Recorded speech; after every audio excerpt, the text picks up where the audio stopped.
सपने हर किसी को नहीं आते। बेजान बारूद के कड़ों में सोई आग के सपने नहीं आते। दोस्तों नमस्कार। स्वागत है आपका हमारे YouTube channel uni exam IAS में। किताबों की चर्चा की इस कड़ी में आज हम आपके साथ साझा करेंगे द अल्केमिस्ट की कहानी। ये किताब पाउलो कोएल्हो ने लिखी थी और हिंदी अनुवाद किया था इसका कमलेश्वर जी ने। ये कहानी है सपने की। ये कहानी है सपनों के मूल्य चुकाने की। ये कहानी है सपनों के टूट जाने की, मिलन की, विरह की। ये कहानी है जीत की। ये कहानी है हार की। ये कहानी है कायनात की।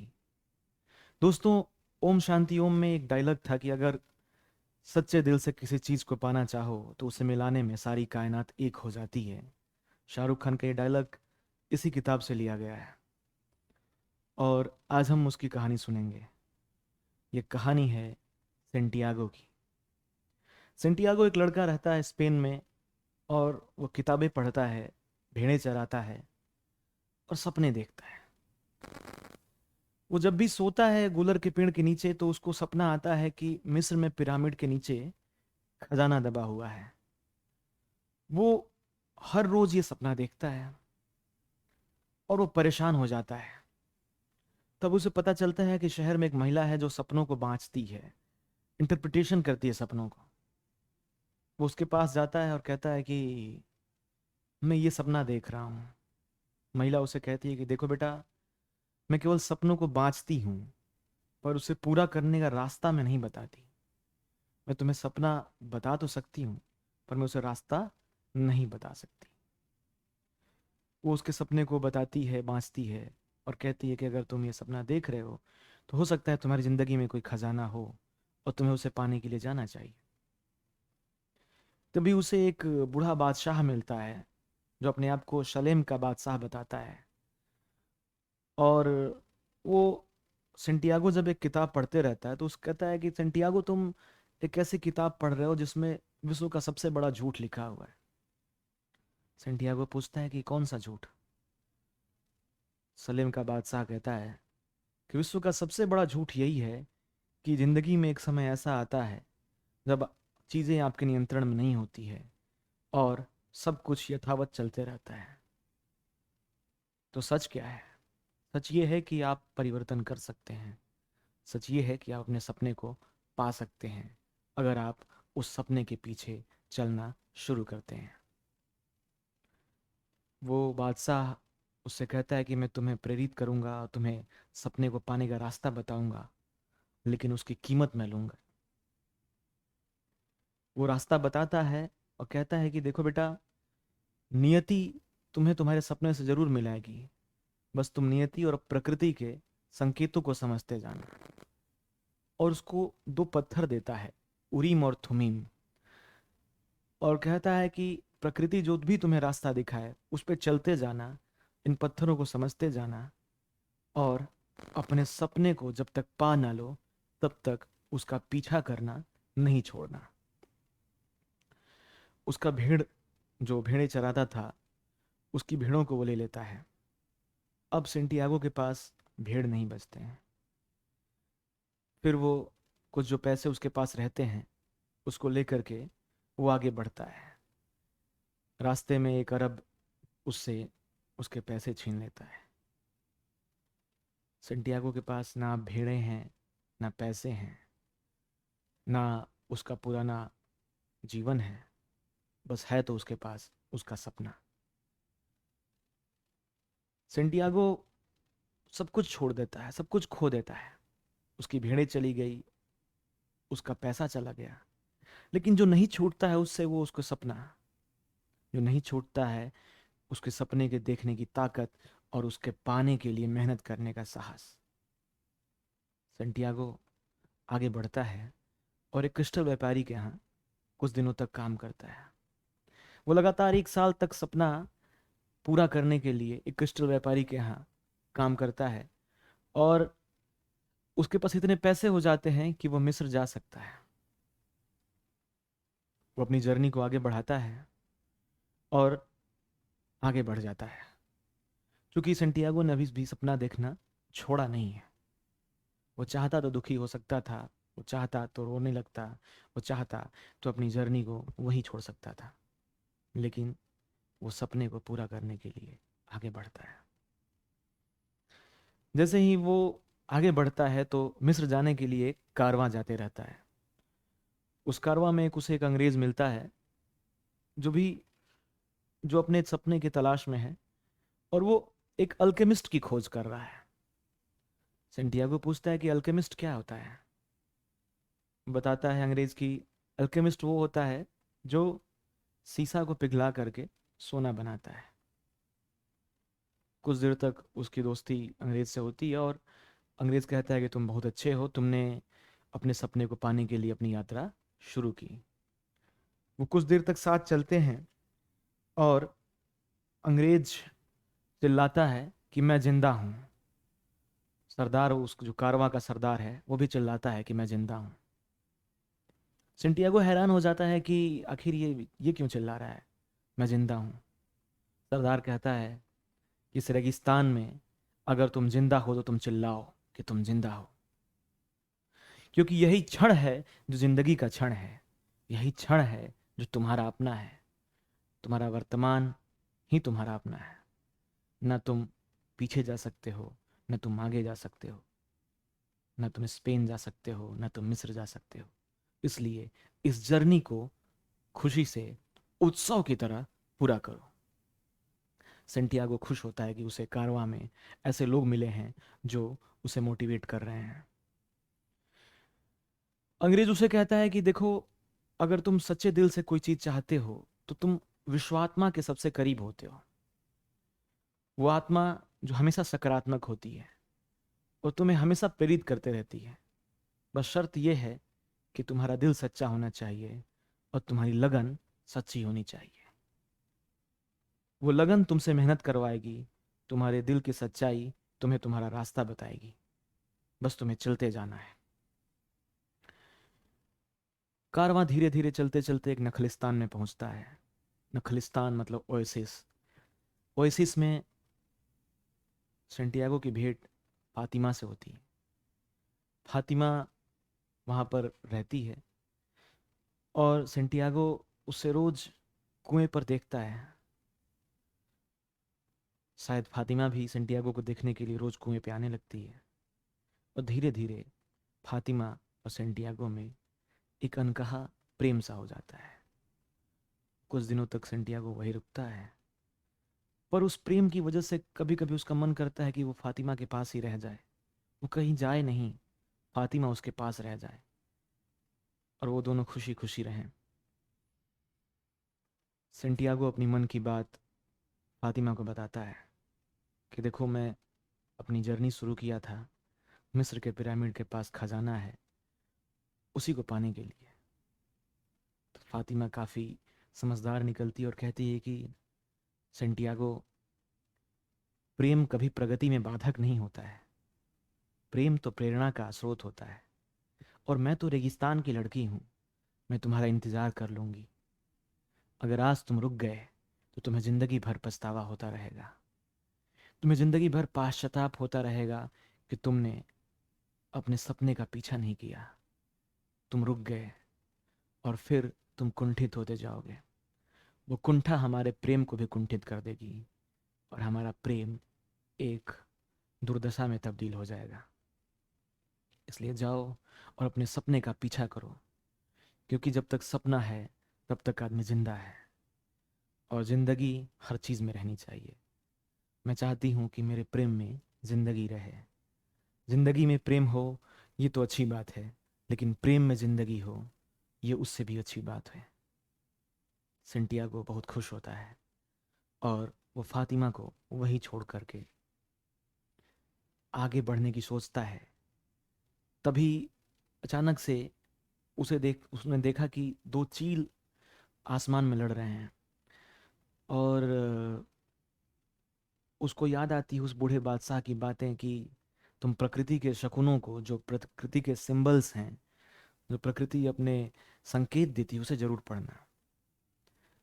तो अब जा करके नखलिस्तान के सरदार को बताता है कि शायद हो सकता है कि कोई फौज आक्रमण करे, क्योंकि नखलिस्तान ही एक ऐसी जगह होती है जो पूरे रेगिस्तान में पूरे संसाधनों से भरपूर होती है। नखलिस्तान का सरदार अपनी आर्मी रेडी करता है, और जो फौज उस पर अटैक करती है, सच में जो अटैक करती है फौज, क्योंकि संटियागो ने तो अभी केवल एक संभावना व्यक्त की थी और फौज ने अटैक भी कर दिया।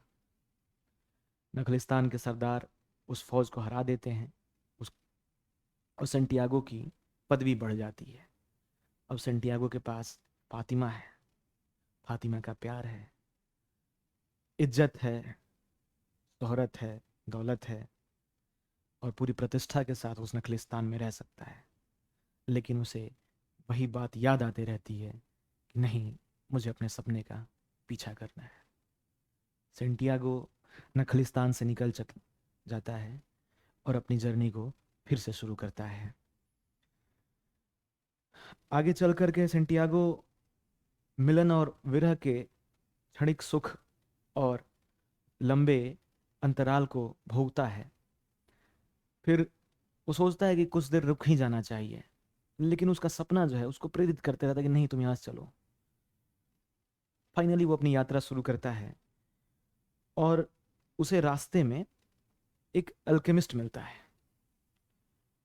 अल्केमिस्ट जिसकी खोज वो अंग्रेज कर रहा था, वो सेंटियागो को मिलता है और वो कहता है कि देखो, मैं एक अल्केमिस्ट हूँ, मैं तुम्हें बताऊंगा, तुम्हारी मदद करूंगा, तो मेरे खजाने तक तुम्हें पहुंचाऊंगा। सेंटियागो को बताता है कि देखो, कोई भी जर्नी जो है वो अपने आरंभिक भाग्य से शुरू होती है, लेकिन विश्वात्मा उसके लिए तुम्हारी कठिन से कठिन परीक्षा लेती है। और जब उसे यकीन हो जाता है कि तुम अपनी यात्रा को सफल करने के लिए, अपने मंजिल को पाने के लिए, कुछ भी करने को, किसी भी तरह का मूल्य चुकाने के लिए रेडी हो, तो वो चीज़ तुम्हारे सामने लाकर रख देती है। इसलिए तुम घबराना नहीं, और अपने मंजिल को पाने के लिए चलते जाना, चलते जाना। किमियागर और अल्केमिस्ट और सेंटियागो चलते जाते हैं। रास्ते में कुछ अरब उसको पकड़ लेते हैं दोनों को, और उनका पैसा सोना छीन लेते हैं, वो सोना जो नखलिस्तान में मिला था सेंटियागो को। अब सेंटियागो के पास फिर से कुछ नहीं है। तब तक से जो अल्केमिस्ट, जो रियल अल्केमिस्ट है, वो कहता है कि सेंटियागो ही अल्केमिस्ट है, और वो प्रकृति से बातें करता है, वो हवाओं से बातें करता है, और वो कुछ भी कर सकता है। सरदार, जो अरबों का सरदार था, वो कहता है कि अच्छा, ऐसा है तो 3 दिन में तुम ये साबित करके बताओ कि तुम क्या कर सकते हो। सेंटियागो गिड़गिड़ाने लगता है कि अरे यार, मैं तो कुछ नहीं जानता हूँ, ना मुझे प्रकृति से बातें करना आता है, ना मुझे किमियागरी आती है, और तुमने तो मेरे ऊपर एक बड़ा भारी बोझ लाद दिया है। अगर मैं नहीं कर सका तो 3 दिन बाद तुम भी मरोगे और हम भी मरेंगे। फिर जो अल्केमिस्ट रहता है वो कहता है कि देखो, पहले तुम खुद को शांत करो और प्रकृति की भाषा को समझो। प्रकृति प्रेम की भाषा समझती है। तुम शांत रहो और प्रेम से प्रकृति से बातें करो, देखो चीजें घटित होती हैं या नहीं। सेंटियागो 2 दिन बीत जाता है, छटपटाते रहता है, क्या करें कैसे करें। फिर वो अपनी छटपटाहट को इतनी ज्यादा तेज करता है, और प्रकृति से बातें करते हुए कहता है, हे सूरज तुम चमको, हे हवा तुम चलो, इस तरह चलो कि इन लोगों को एहसास हो जाए। और रेगिस्तान में तो तूफान आते ही रहते हैं, पता नहीं कहाँ से तूफान आता है रेगिस्तान में।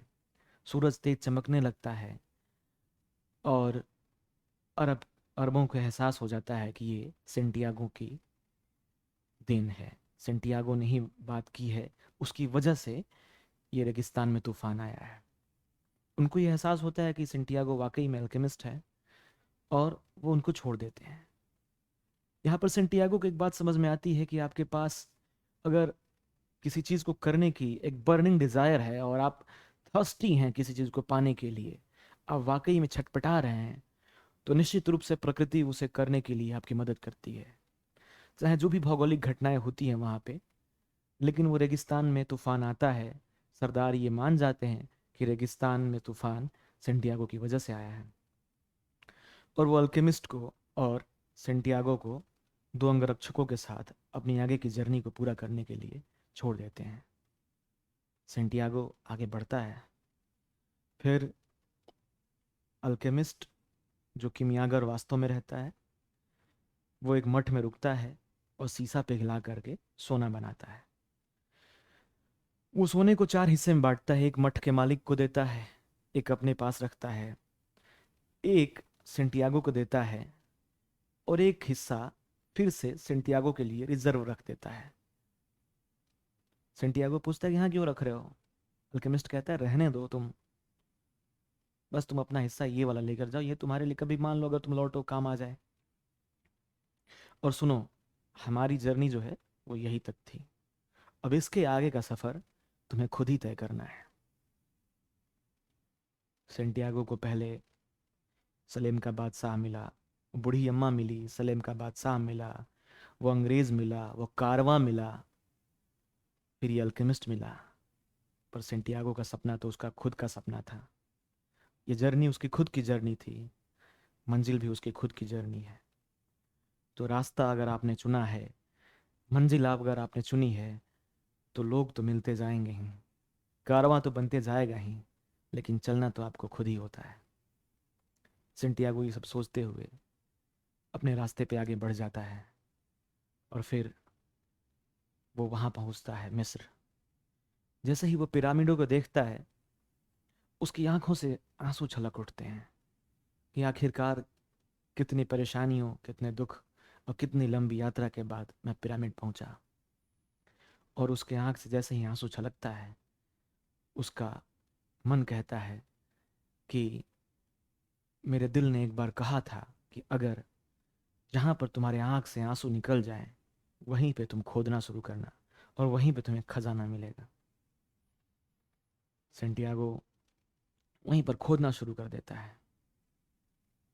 तब तक से वहाँ पर एक अरब आता है और उसको मारना शुरू करता है कि तुम यहाँ पर क्या खुदाई कर रहे हो। सेंटियागो बताता है कि यहाँ पर सोना गड़ा हुआ है और मैं वही खोद रहा हूँ। अरब उसे जोर से हंसता है कि "हाँ, तुम कितने बेवकूफ़ हो जो तुम स्पेन से चले आ रहे हो, और वो भी एक सपने के लिए जो तुम बराबर देखते थे। ला पहले सोना निकाल, जो तेरे पास है वो सोना निकाल।" और उसका सोना छीन लेता है। फिर कहता है कि तुम्हारे जैसे बेवकूफ़ मैंने दुनिया में आज तक नहीं देखा। सेंटियागो पूछता है ऐसा क्यों आखिर? क्योंकि एक सपना तो मैं भी बहुत दिनों से देख रहा हूँ कि स्पेन में गिरजाघर है जो खंडहर बना हुआ है, उसमें गूलर का पेड़ है, और गूलर के पेड़ के नीचे खजाना गड़ा हुआ है। लेकिन क्या मैं गया इस पे? बेवकूफ़ कहीं के, ला अपना खजाना मुझे दे। और वो सेंटियागो से सोना छीन लेता है और चला जाता है। सेंटियागो यहाँ पर खूब हंसता है और कहता है कि वाह रे जादूगर, तू कितना बड़ा जादूगर है, कितना बड़ा जादूगर है तू। अगर तुझे मालूम था कि इस खजाना वहीं पर है, तो तूने मुझे पहले क्यों नहीं बताया? फिर अचानक उसे एहसास होता है कि अरे, अगर पहले बता देता तो मैं अपनी यात्रा कैसे शुरू करता, मैं फातिमा से कैसे मिलता, मैं इस मिस्र के पिरामिडों को कैसे देखता, और मुझे कैसे पता चलता। और आखिरकार मुझे पता भी तो यहाँ चला है ना कि खजाना वहाँ पे है। वो खुशी खुशी चल देता है, स्पेन जाता है, गिरजाघर के नीचे, गुलर के पेड़ के नीचे खोदना शुरू करता है, और उसे वहाँ खजाना मिल जाता है। खजाना मिलने के बाद वो फातिमा की तरफ चल देता है। कहानी यहाँ पर ख़त्म होती है, लेकिन आपकी और हमारी कहानी शुरू होती है कि दोस्तों, यूपीएससी की इस जर्नी में हम, चाहे आप जो भी नौकरी के लिए तलाश कर रहे हो या आपका जो भी सपना हो, हम सपने को जल्दी से जल्दी पा जाना चाहते हैं। हम उस जर्नी को एंजॉय नहीं करते हैं, जबकि हकीकत ये है कि यात्रा ही मंजिल है। मंजिल पर पहुंच जाने के बाद जो यात्रा है उसका सुख नहीं मिल पाता है, और मंजिल पर पहुंचने की बेचैनी आपके यात्रा को सुखी नहीं करती है। जब अगर आप अपनी यात्रा को आनंदित तरीके से शुरू करते हैं, तो मंजिल मिले ना मिले, इस मंजिल को पाने में आप इतनी यात्राएं कर चुके रहते हैं, इतनी जानकारियां इकट्ठा कर चुके रहते हैं कि आप जो पहले थे उससे बेहतर बन जाते हैं। दोस्तों, ये कहानी सेंटियागो की नहीं है, ये कहानी है जुझारूपन की, ये कहानी है सपनों की, ये कहानी है सपनों के पीछे चलने की, ये कहानी है मेरी, आपकी, हम सब की। ये कहानी है अल्केमिस्ट की, और हम सभी अल्केमिस्ट हैं। दोस्तों, बने रहिए हमारे साथ यूनिक एग्जाम आईएएस में। हम आपके साथ ऐसी किताबें, कहानियाँ, किस्से साझा करेंगे जो आपको प्रेरित करेगी, आपकी यात्रा को आनंदित करेगी और आपको मंजिल तक पहुंचाने में आपकी मदद करेगी। बहुत शुक्रिया।